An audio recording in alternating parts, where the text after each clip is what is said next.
Single dad finds a crying girl abandoned in a wheelchair. What he discovered changed everything on a warm late-morning Saturday. As sunlight poured gently across the quiet suburban park, a single father named Rayhan Ward jogged down a winding path with exhaustion in his eyes and the weight of a difficult life on his shoulders.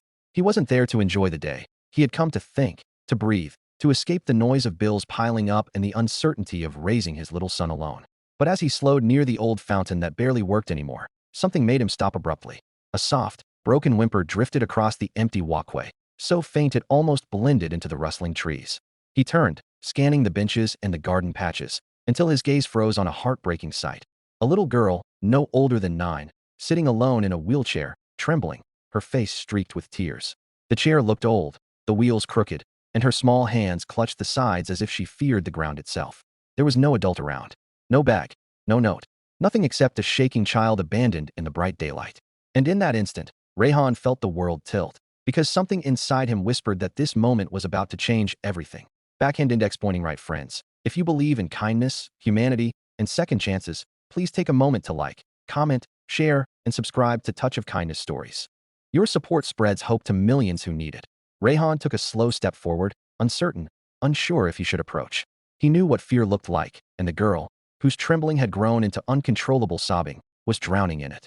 The park should have been full of weekend laughter, children playing, and families strolling. Yet that corner felt frozen, silent, and painfully isolated.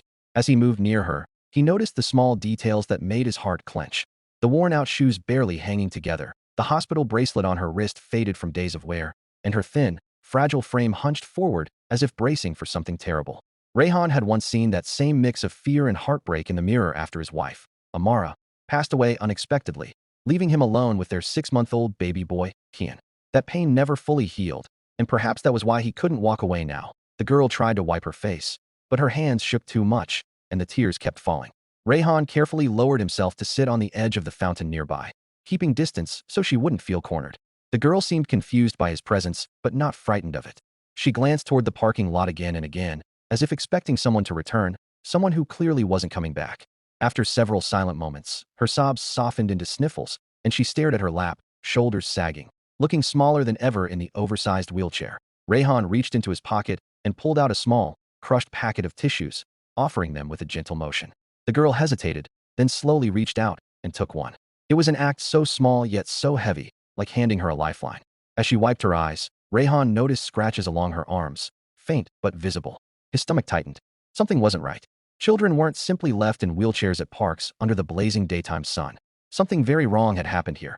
She pointed weakly toward the empty parking lot. Rayhan followed her gesture, but saw no one. He realized she wasn't pointing at a person. She was pointing at absence, at someone who was supposed to be there, but had vanished without a trace. The girl buried her face again, and Rayhan felt a surge of protective instinct, fierce and familiar, the same one that had kept him going through sleepless nights with infant Kian and through months of grief. He told himself this might be temporary. Maybe her caregiver had stepped away briefly. Maybe there was an explanation. But deep down, he knew. No one returns after leaving a child in a broken wheelchair alone in a park. That a few minutes later, Rayhan saw the girl glance at him cautiously, as if debating whether to trust him. Her expression wasn't just fear, it was resignation, the kind a child should never have. Rayhan inhaled deeply, trying to steady the ache rising in his chest. He gently gestured toward a shaded bench near him, offering more comfort than words ever could. She wheeled closer, her movements slow and hesitant, as if every push hurt. The sun was too harsh, burning directly onto her thin arms, and Rayhan instinctively moved his body to cast shade over her, which made her blink in startled appreciation. Gradually, as minutes became half an hour, the pieces of her situation began revealing themselves in subtle, heartbreaking ways. Her clothes were clean but old. The hospital bracelet suggested she had been discharged, or perhaps taken, from somewhere recently, and she flinched sharply at the sudden bark of a dog far across the park. Rayhan recognized trauma reflex. He had seen it in children at the community center where he sometimes volunteered. Children who had survived things no child should. Kian, who had been dozing in the stroller next to him, stirred awake and immediately fixated on the girl. His bright, innocent smile cracked the heavy tension. The girl looked at him, and something in her expression softened just a little. Children understand each other without words. And when Kian giggled, waving his tiny hand, the girl let out a fragile exhale that almost resembled relief. Rayhan introduced himself softly, though not in dialogue format. He simply conveyed warmth with his eyes and posture. She studied him cautiously, and then, using every ounce of courage her small body possessed, She formed the faintest whisper of her name. Avery, Avery. Such a small name for such a big pain. Rayhan sat with her in the bright daylight. He felt the quiet shift around them, as if the world had stepped back to watch this unexpected connection unfold. The breeze carried the scent of blossoms, families in the distance laughed. But here, in this small patch of park, it was just a wounded child and a man whose heart was breaking open again. Hours passed before Avery's fragmented gestures, expressions, and hesitant reactions allowed Rayhan to piece together her story. She had been living with someone who was supposed to take care of her, someone who either couldn't or wouldn't anymore. The hospital bracelet wasn't new. She had likely been discharged days earlier. The scratches on her arms hinted at neglect. And worst of all, the abandonment wasn't accidental. Her guardian had walked her into the park, left her by the fountain, and didn't look back. Rayhan felt rage tremble through him, not the explosive kind but the deep, protective anger of someone who had once been helpless and now refused to let another child feel the same.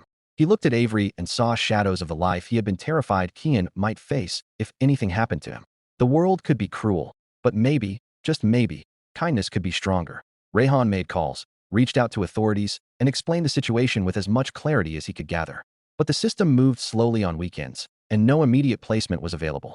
They suggested temporary foster care, but Avery's eyes filled with dread at the mention of going with strangers. She held tightly onto the arm of her wheelchair, shaking her head as if terrified she would be taken somewhere unsafe again. Rayhan's heart squeezed painfully. It was the same helpless fear he had seen in Kian when he was a baby and strangers tried to hold him after Amara's death in that moment. Without knowing the full consequences, Rayhan offered to keep Avery safe in his home until proper arrangements could be made. It was a bold step, one he should have thought twice about, but he didn't. His heart decided before his mind did. Avery's body relaxed the slightest bit, as if she had been holding her breath for hours. Bringing her home changed everything in ways he could not have predicted. Kian was immediately attached to her, rolling his toys near her wheelchair, as if welcoming her into his small, bright world. Avery watched him with a mixture of confusion and wonder, and used to such genuine warmth. Rayhan made her a simple meal, noticing how she ate slowly, carefully, as though she feared being punished for taking too much. His chest tightened every time he saw her flinch at harmless sounds. A closing cupboard door, a phone vibrating, even the hum of the kettle. Over the next 3 days, small miracles unfolded in the daylight of Rayhan's modest living room. Avery began smiling. Tiny, quiet smiles, but enough to make Rayhan's throat tighten with gratitude.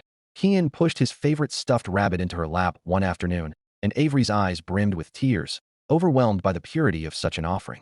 Rayhan watched the exchange with a deep, heavy warmth blooming inside him. But the biggest change came when Avery finally trusted Rayhan enough to let him examine her wheelchair. He discovered the brakes were damaged intentionally, the cushion worn to the point of causing bruises, and the wheels misaligned. Whoever had been caring for her was not only neglectful but cruel. Rayhan drove her back to the hospital for evaluation, his heart pounding with fear of what else they might find. Doctors confirmed long-term neglect, malnutrition, unaddressed medical needs, and emotional trauma. They asked her if she had any living family members or anyone safe to return to, and Avery looked at Rayhan with eyes that spoke 1,000 unspoken pleas. When child services came to interview her, Rayhan braced himself for their decision. He knew he might lose her to the system. He knew the temporary arrangement was ending. But Avery clung to his sleeve, her voice cracking with silent desperation. The social worker paused. No,